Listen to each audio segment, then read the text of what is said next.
ধনে সব কিছু দিয়ে দিয়েছি, দিয়ে ভালো করে এবার ফ্রাই করে নেব।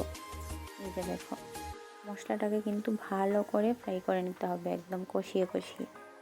এই যে দেখো হয়ে এসেছে আমার মশলাটা, ভালোভাবে একদম হালকা আছে এটাকে কিন্তু ভাজতে হবে মশলাটাকে। এবার আমি এতে পরিমাণ মতো জল দিয়ে দেব।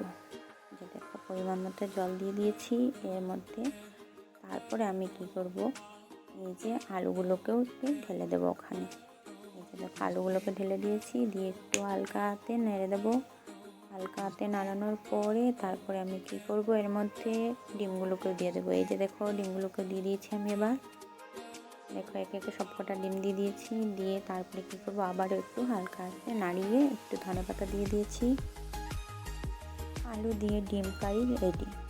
তো জানি না তোমরা কি করে বানাও, আমি কিন্তু এইভাবেই বানাই।